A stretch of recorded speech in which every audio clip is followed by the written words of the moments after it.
اتنا اللہ سے تعلق۔ حضرت حسن بصری فرماتے ہیں کہ قدموں پہ گرا، پاؤں چومے، امام زین العابدین کی آنکھ کھلی تو کہا حسن بصری نہ کر تو بزرگ ہے۔ امام زین العابدین اٹھ کے بیٹھ گئے۔ حضرت حسن بصری رحمت اللہ تعالی علیہ فرماتے ہیں میری آنکھ نکل گئی، آنسو میرے بہہ گئے۔ میں نے کہا زین العابدین کہاں سے دل لے کے آئے ہو تم لوگ، اور کہاں سے سنوارا ہے خدا نے تمہارے خاندان کو؟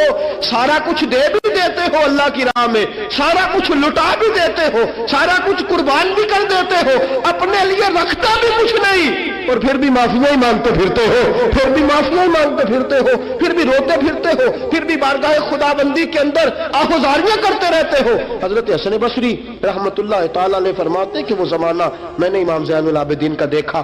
میرے دوستو وہ تو مٹ گئے، اکڑے رہے نا، مٹ گئے، کربلا کے بعد وہ مٹ گئے میرے امام کو مٹانے والے، لیکن امام زین العابدین میرے امام کا ایک صاحبزادہ بچہ تھا، لیکن انہوں نے روحانی خلافت کا آغاز کر دیا۔ پوری دنیا میں میرے امام زین العابدین کا فیض ہے، جسمانی بھی ہے، روحانی بھی ہے، علمی بھی ہے۔ امام زین العابدین نے زندگی پوری گزار دی ایک کونے میں لگ کے۔ امام زین العابدین کسی سیاسی کام میں کبھی مداخلت نہیں۔ حضرت امام جعفر صادق کا زمانہ آیا تو پھر بادشاہ نے بلایا امام جعفر صادق کو، اور یہ امام جعفر صادق وہ بزرگ ہے کہ حضرت امام اعظم ابو حنیفہ رحمۃ اللہ علیہ امام جعفر صادق کے مرید ہے، ان کے مرید ہے، ان کے خلیفہ ہیں۔ حضرت امام جعفر صادق کو بلایا، اور جب سیدنا امام جعفر صادق رحمۃ اللہ علیہ رضی اللہ عنہ پہنچے تو آپ نے شاندار لباس پہنا اور اعلیٰ قسم کا جبہ پہنا، اعلیٰ قسم کی پگڑی باندھی، ہاتھ کے اندر عصا پکڑا، اور حضرت امام جعفر صادق رضی اللہ تعالیٰ عنہ کچے مکان سے نکلے، لیکن ذرا باوقار ہو کے نکلے، دربار بادشاہ، دربار خلافت میں پہنچے، اپنی کھنڈی کو، اپنی چھڑی کو ہلایا۔ میں کیوں بلایا مجھے؟ وہ بادشاہ جس نے کہا تھا بلاؤ ذرا پتہ کرتا ہوں کیوں میلہ لگا رکھا ہے۔ پھر بھی بادشاہ ڈرتے رہتے ہیں، پھر بھی ڈرتے ہیں کہ اگر ان روحانی لوگوں نے اشارہ کیا تو ساری دنیا ان کے پیچھے نکل پڑے گی، بلاؤ کیوں میلہ لگائے رکھا ہے۔ جب بادشاہ کے سامنے پہنچے تو بادشاہ سے کہا کیا بات ہے، کیوں بلایا تھا مجھے؟ کہنے لگا حضور غلطی ہو گئی۔ آج کے بعد امام جعفر صادق باہر نکلے تو بادشاہ کے واری کہنے لگے تو بڑی باتیں کرتا تھا، ڈنگے مارتا تھا، بڑھ کے مارتا تھا، بلاؤ امام کو پوچھ لیتا ہوں کیا ہوا۔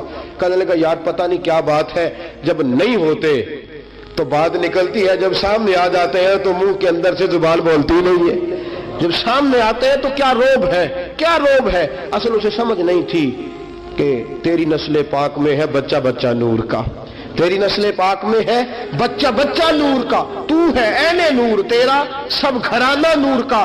حضرت امام جعفر صادق باہر نکلے تو آپ کا خادم گھر جا کے کہنے لگا امام صاحب اعلیٰ قسم کا لباس، لوگ باتیں کر رہے تھے، اتنا بڑا قیمتی لباس، لوگ گفتگو کر رہے تھے۔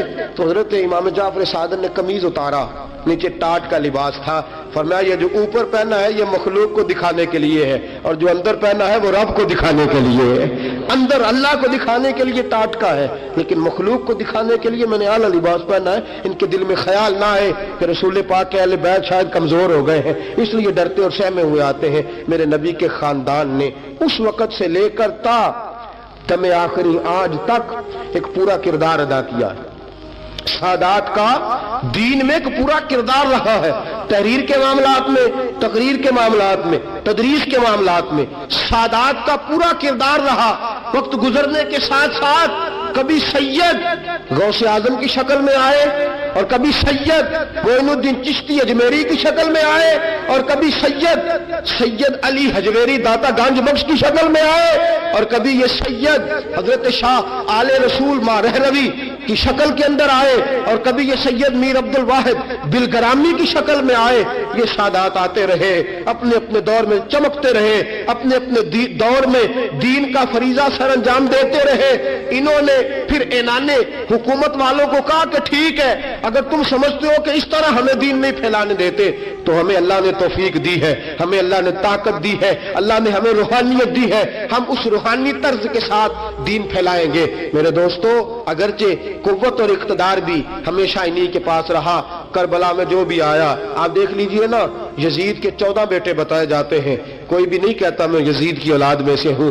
امام زین العابدین ایک ہی بچے تھے نا کربلا میں، آپ کو گلی گلی سید ملیں گے، نگر نگر سید ملیں گے، جگہ جگہ رسول پاک کی اولاد ملے گی۔ میرے دوستو یاد رکھنا، جو ظلم کرتا ہے اور ظلم میں بڑھتا ہے وہ بچتا نہیں، اس کا نام مٹ جاتا ہے، اس کا کردار نفرت کی علامت بن جاتا ہے۔ زندگی آپ بھی گزار رہے ہیں، وقت میں بھی بتا رہا ہوں، یاد رکھنا، خیال رکھنا، اگر ظالم بنو گے تو مٹ جاؤ گے، اگر ظالم بنو گے تو ختم ہو جاؤ گے، اگر ظالم بنو گے تو تمہارا نام لینا لوگ پسند نہیں کریں گے۔ ظلم کا نشان بن کے نہ رہنا، محبت کی علامت بن کے رہنا۔ اگر کبھی مار بھی کھانی پڑی تو وقتی طور پہ کھا جانا، تھوڑی دیر کے لیے مار کھا کے دیکھنا، کبھی کبھی مار کھانے میں بھی بڑی عزت ہوا کرتی ہے، کبھی کبھی مار کھانے اور برداشت کرنے میں بھی بڑا وقار ہوتا ہے۔ کبھی یہ بھی کر کے دیکھو، اس میں بھی ایک ذائقہ ہے، اس میں بھی ایک لطف ہے۔ میرے عزیزوں، جو ظلم کرے گا نہیں رہے گا، جو ظلم کرے گا اگر کتنے بھی اس کی ہاں اولادیں ہو جائیں اس کا نام نہیں چلے گا۔ جو محبت کرے گا، جو مار کھائے گا، خواجہ معین الدین چشتی نے بڑی مار کھائی، داتا علی اجمیری نے ہندوؤں سے بڑی مار کھائی، حضرت غوث پاک جیلانی کو بڑا ستایا گیا، یہ مار تو کھاتے رہے لیکن پیغام حق پہ ڈٹے رہے۔ اسے مار کھانی آ جائے، مار کھانی، بلکہ مولا رومی فرماتا ہے جسے کٹنا آ جائے وہ بچ جاتا ہے، جسے قربان ہونا آ جائے اسے عزت مل جاتی ہے۔ جو برداشت کرنا سیکھ جاتا ہے وہ محبت کی علامت بن جاتا ہے۔ میدان کربلا نے یہ سبق دیا کہ اگر وقتی طور پہ مار کھانی پڑی تو ذرا کھا کے دیکھنا، لیکن کھانا حق کے رستے میں، کھانا حق کے رستے میں۔ اور ایک اور بات بھی ذہن کے اندر رکھیے، ضروری نہیں کہ کسی جگہ پہ کثرت ہو جائے، زیادہ ہو جائے تو وہ حق کی علامت ہی ہو۔ ہمیشہ کثرت حق کی علامت، اتبعوا سواد العظم والا معاملہ دوسرا ہے، لیکن کثرت ہمیشہ صداقت کی علامت نہیں ہوتی۔ یزید کے ساتھ تھے تو بہت زیادہ، لیکن کبھی بھی دل کے ساتھ انہوں نے یزید کی سپورٹ نہیں کی، تھے بہت امام حسین کے ساتھ، اس وقت تو تھوڑے تھے، لیکن ذرا آج تک دیکھیے کتنے ہیں جو امام حسین سے پیار کرتے ہیں، میدان کربلا سے لے کر آج تک۔ اور پھر کسی نے کہا تھا نا انسان کو بیدار تو ہو لینے دو، ہر شخص پکارے گا ہمارے ہیں حسین۔ پھر دیکھنا صبح قیامت تک کتنے ہیں۔